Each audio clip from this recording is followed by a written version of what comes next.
nosso Super Esporte ao vivaço, segunda-feira, 17 de agosto de 2015. Acabou o primeiro turno do Campeonato Brasileiro e o Corinthians é o líder isolado após 19 rodadas disputadas. O Timão, com 2 gols de Luciano, venceu o Avaí de virada em Santa Catarina e ainda viu o Atlético Mineiro tropeçar contra a Chapecoense. Já o São Paulo recebeu o Goiás e perdeu por 3-0 em pleno Morumbi, com direito a muitas vaias da torcida. O Santos não saiu do empate contra o Atlético Paranaense e o Palmeiras, enfim, reencontrou o caminho da vitória. O Verdão venceu o Flamengo em um jogo muito movimentado no Allianz Parque. Daqui a pouquinho a gente vai falar sobre tudo isso e muito mais com o Flávio Prado aqui no estúdio comigo. Break, mas antes você fica com as notícias do Mundial de Surf. Até o momento, os nossos brasileiros estão mandando muito bem, obrigada, na etapa do Tahiti, em Chopo. Veja aí. O domingo foi muito bom para a chamada Brazilian Storm na etapa do Tahiti no circuito mundial de surf. Gabriel Medina passou pelo neozelandês Ricardo Christie na repescagem e garantiu a vaga para a terceira rodada, onde vai encarar o australiano John Florence. Líder do ranking mundial, Mineirinho não teve muita dificuldade para superar o taitiano Taumata Puetini e agora vai enfrentar o compatriota Bruno Santos, convidado pela organização do torneio. Filipinho também esteve nas ondas de Chopo e em uma bateria para lá de disputada com o australiano Garrett Parkes, levou a melhor e se classificou para a próxima fase, onde enfrenta o norte-americano Brett Simpson. Outro brasileiro que está vivo na competição é o potiguar Jadson André. As baterias da terceira rodada terão a primeira chamada na tarde de hoje.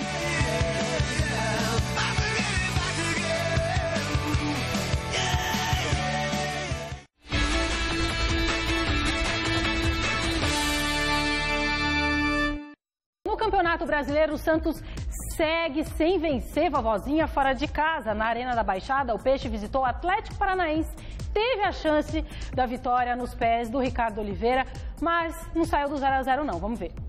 O Santos segue com apenas uma vitória fora de casa no Brasileirão. O empate com o Atlético Paranaense em 0-0 na Arena da Baixada ficou na conta do artilheiro do Peixe, Ricardo Oliveira. O camisa 9 desperdiçou uma cobrança de pênalti no primeiro tempo e na etapa final acabou perdendo este gol praticamente sem goleiro. Foi para nós também ainda foi um bom resultado em razão do que vinha acontecendo, da maneira como a equipe está melhorando. Logicamente que nós estamos buscando uma vitória e que ela aconteça o quanto antes. Não é uma obsessão, mas já passa também a ter uma outra condição dentro da competição e é tudo que nós queremos que venha acontecer e que a equipe mantenha essa postura que vem tendo, porque fatalmente, em qualquer momento aí nós teremos a chegada desse resultado fora dos nossos domínios. Mas o resultado foi ótimo para o Santos. Claro que o Santos perdeu um pênalti. O Santos teve essa jogada do Ricardo Teixeira. Coitado.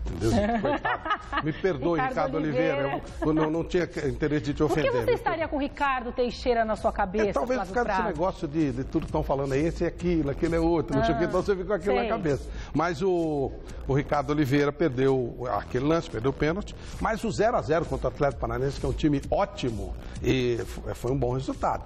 E de novo tivemos a circense invenção de um pênalti, a regra 12B criada pela Comissão de Arbitragem Brasileira, que é hilária. É uma coisa hilária, virou piada, virou motivo de brincadeira. Você falou que é a regra da queimada ontem, a regra da queimada, Eles criaram uma regra, 12B. Bateu no braço, marca. Pode arrancar a cabeça, bateu no braço, marca. A 12B era uma regra que eu tinha nos meus jogos lá na aclimação, que a gente treinava para chutar a bola no braço dos outros e marcava pênalti, não tinha jeito.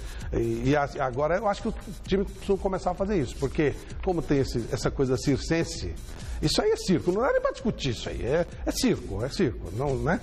Mas o Brasil criou um cirquinho, é legal, circo de pênaltis, muito engraçado. Não sei porque que a Board ainda não fez uma intervenção, porque realmente é ridículo.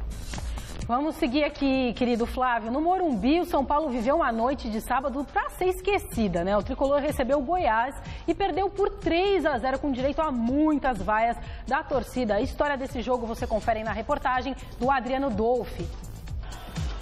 O São Paulo iniciou a partida com 6 atletas que não atuaram no meio de semana. Time remodelado para o duelo com o Goiás, que não vencia há 6 jogos. Juan Carlos Osório não pôde contar com Rogério Ceni e Luiz Fabiano lesionados. Assim, no gol estava Renan Ribeiro e no ataque o artilheiro Alexandre Pato. Logo no início do primeiro tempo, o zagueiro Breno sentiu uma lesão muscular e foi substituído por Rafael Tolói. E o Goiás foi ditando o ritmo do duelo.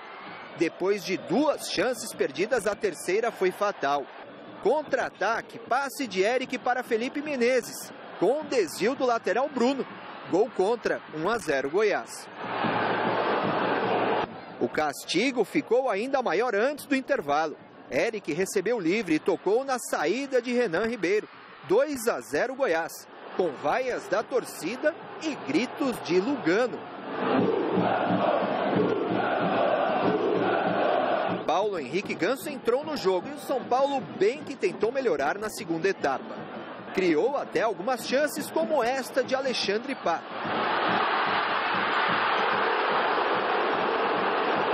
Mas foi o Goiás que quase aumentou o placar com o Eric. Aos 31 minutos não teve jeito. Contra-ataque do time goiano. No cruzamento, Eric mais uma vez sozinho cabeceou para o fundo das redes. 3-0 Goiás, com vaias e protestos do torcedor.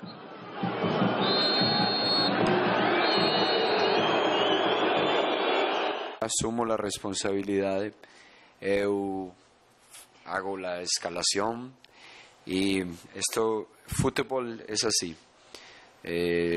Algumas vezes acerta, outras como hoje, nada dá certo. Então, hoje eu acho que errei. O senhor já teme perder o seu emprego aqui? Por favor, eu não temo isso, para nada. Não podemos baixar a cabeça, porque nós estávamos ganhando há muitos jogos dentro de casa. Só que é como você tomar um soco na cara, cara. Você tá bem, tá no ringue bem, e aí você toma um soco na cara, você cai. Mas a gente tem que levantar para que a gente consiga melhorar cada vez mais. E o nosso objetivo é ser campeão, mas a gente não pode perder pontos assim em casa. Primeiro, cogitar uma eventual saída do Osório seria ridículo, né? Porque ele é um piloto de Fórmula 1 dirigindo um Lada. Os jogadores do São Paulo são horrorosos. Tem alguns que, por exemplo, o Centurion, ele é um jogador exótico. Exótico. Exótico, é uma coisa exótica. Eu não sei como é que ele foi. É uma coisa absurda. Venderam jogadores que não eram tão importantes, mas eram melhores do que esses que estão aí. Por que ele é exótico, porque Flávio? Ele não é jogador, ele é uma coisa estranha. Você gosta de dizer que ele faz escolhas e sempre faz escolhas erradas. Ele é exótico, então virou uma coisa mais circense. Você está no circo hoje, né? Então, mas é engraçado. Você está mambembe. Tô. É que você perguntou se eu estava feliz, circo é minha alegria. Eu sábado fiz um programa diferente. Começou o jogo, eu falei, acho que eu vou dar uma olhada nisso. Peguei um táxi e fui até o jogo. No meio do jogo. Cheguei lá, entrei e vi e tal. Foi uma coisa deprimente. A torcida do São Paulo esculhambou com o Centurion, com o Tolói. Tolói, eu acho que é injustiça. Michel Bastos, Ganso. Até com o Juan Carlos Osório, né? Chamaram ele de burro. Não vi isso aí. Não estou dizendo, eu não vi. Onde eu estava, não vi nada. Parece que foi torcido uniformizado, mas aí talvez porque ele não tenha dado grana para eles e tal. Não acredito que o São Paulo cometa a estupidez de demitir o treinador, que é a única coisa que pode dar alguma esperança para o time. O resto, meu Deus. Por favor. E olha, não vi nenhum dirigente falar isso, não vi nenhum torcedor decente falar nisso. Especulação. Espero que a imprensa não comece a fazer o mesmo que fez com o Gareca, né? Que derruba porque falta de assunto, por não entender o trabalho do cara e tal. Sim. É melhor tentar entender o cara do que tentar derrubar o cara. Começa a criar notícia, né? E imprensa marrom. Então, não sei se é marrom não, mas não é marrom não, é o estilo da imprensa brasileira. A gente tem muito disso. Tá. Vamos ver que depois do jogo, Michel Bastos e o Ganso foram com carros próprios e foram embora com o carro deles, particular, né? E o Ganso teve o carro chutado, atingido aí pelos torcedores do São Paulo. Vamos ver, belo carro, aliás, né? Olha lá. Isso aí é ridículo e na verdade, eu não chamo nem de torcedor. Isso é vagabundo, é cara que não tem o que fazer. Quando o São Paulo tomou o terceiro gol, os torcedores decentes foram embora. Quando o jogo acabou, quase não tinha ninguém. Tinha um bando de vagabundos que não tem o que fazer na vida e tal. Não tem direito de fazer isso, não. Aí se o cara, num determinado descontrole, bate o carro num vagabundo desse, aí vai dar confusão. O cara que tem o que fazer, ele vai embora para casa dele. Ele vai lá, vê o jogo, vai embora. Não gostou, vai outro, tá tudo certo. Isso aí é ridículo, coisa de vagabundo, né? Coisa que não tem o que fazer. Não pode bater no carro do moço. Ele trabalha e é bonito o carro, diga-se de passagem. Bom, após 3 derrotas, eu adoro esse carro. Após 3 derrotas consecutivas, o Palmeiras voltou a vencer no Campeonato Brasileiro em um jogo pra lá de movimentado contra o seu Flamengo, viu, Carioca? Aqui nosso Videoman, confira. No Allianz Parque, Palmeiras e Flamengo fizeram um jogo pra lá de movimentado. Aos 5 minutos de jogo, o zagueirão Jackson, de cabeça, abriu o placar para o Verdão. Também aos 5, só que do segundo tempo, Ederson invadiu a área do Palmeiras e bateu cruzado para deixar tudo igual, 1-1. A virada do Flamengo veio com o próprio Ederson, que dessa vez cabeceou firme para o fundo da rede.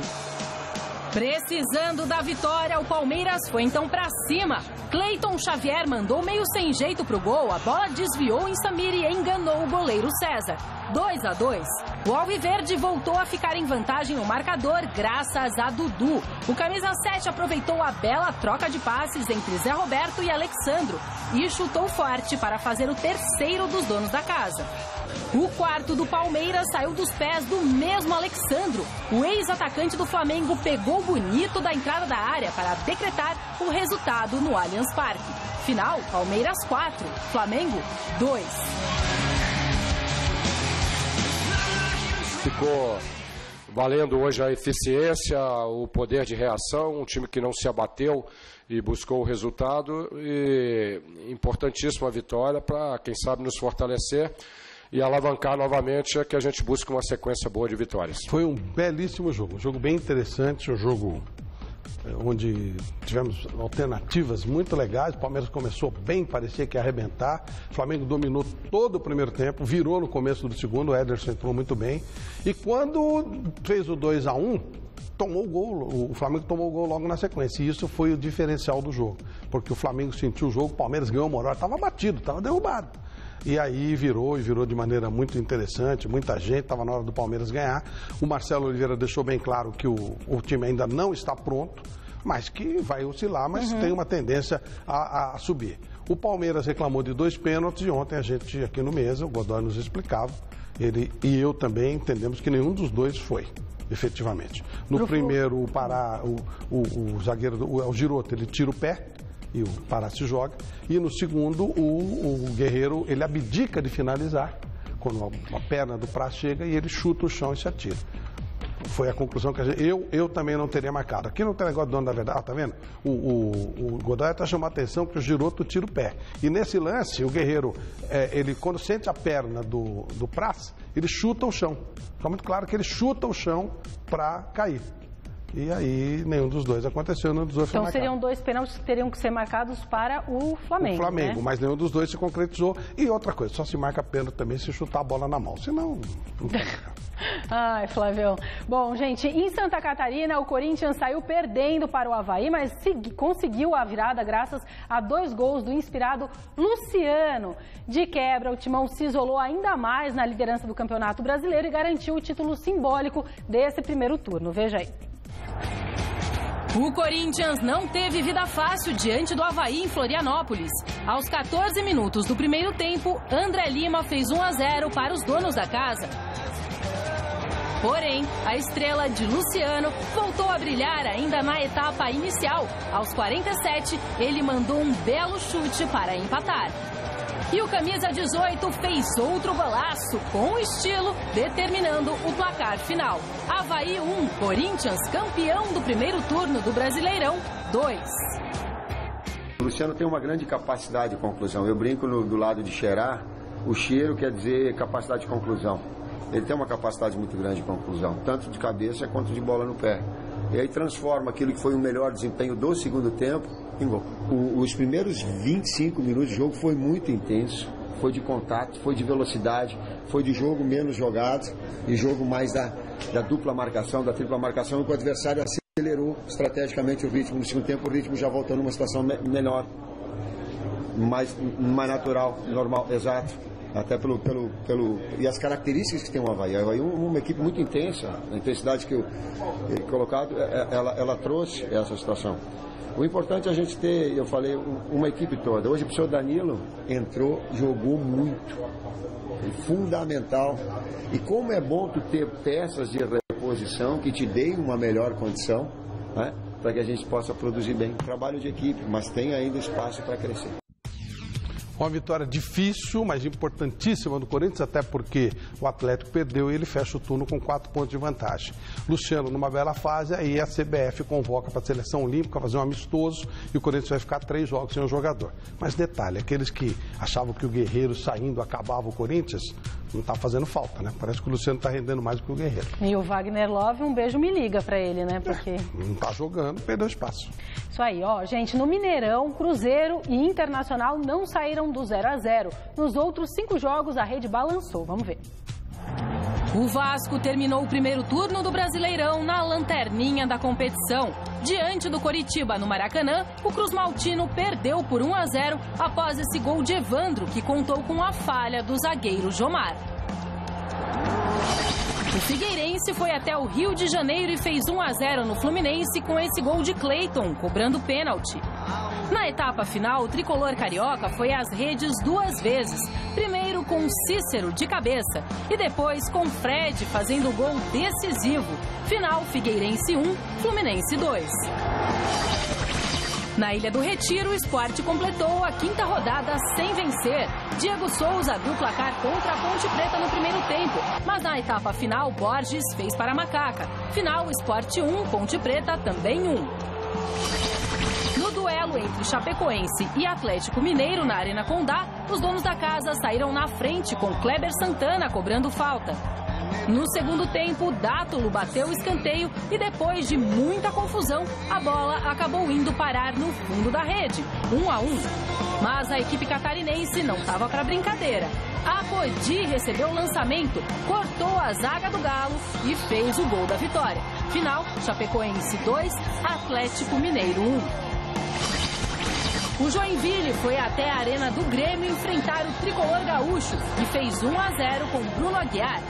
Depois do intervalo, o clube imortal empatou com o Eraso. O vira-vira dos donos da casa veio nessa cobrança de falta perfeita de Rafael Galhardo. Final, Grêmio 2, Joinville 1. Flávio Prado, antes que eu esqueça, o Vasco ontem à noite anunciou Jorginho como novo técnico, né, do clube. Frederico Guedes voltou, fez sua primeira partida com o nosso querido Ronaldinho Gaúcho, voltou e marcou. Agora você pode falar sobre a Ponte Preta. A Ponte conseguiu um belo resultado lá no Recife, belo gol do Diego Souza, mas foi um belo resultado para a Ponte Preta. E ficou lá em cima o Palmeiras, com a derrota do São Paulo. O Palmeiras chegando, mas ele não conseguiu ganhar dos 4. Mas aí o Grêmio, né, que está subindo bem, o Grêmio sofreu bastante nesse jogo, mas acabou conseguindo um resultado importante. E o gol da vitória do Chapecoense foi irregular. Irregular? É. Tá bom. Vamos ver então, você falou aí do Grêmio, o Grêmio fechou no G4. Vamos ver como ficou a classificação então depois do término desse primeiro turno do Campeonato Brasileiro. Em primeiro lugar, Corinthians com 40 pontos, Atlético Mineiro com 36, Grêmio com 36 em terceiro, Fluminense com 33. O Palmeiras ficou em quinto com 31, São Paulo com 31, Sport com 31 em sétimo lugar. Em oitavo, Atlético Paranaense com 30, Chapecoense com 28 em nono e a Ponte Preta do Flávio com 26 em décimo lugar. Internacional, 25, Santos, 24, Flamengo em 13º com 23, Cruzeiro com 22, Figueirense com 20, Avaí com 20 também, Goiás com 19, Coritiba com 18, Joinville 16 e o Vasco lá no fim sofrendo com 13 pontinhos. Isso posto, eu preciso me despedir de você. Estarei à noite sem o casal hoje. Sem o casal? Ele se foi e ela ficou, mas é temporário. Ah, por favor, dance. Eu vou dançar. Deixa eu ver qual é o sucesso de hoje. Até amanhã, hein? Ah, tem Revista da Cidade agora, com a Marise. Vai me emprestar vestido pra eu ir no casamento. Hoje, 11h30 da noite, Cidade Ocupada discute a legalização da maconha. Assista agora a Revista da Cidade. E logo após, Você Bonita.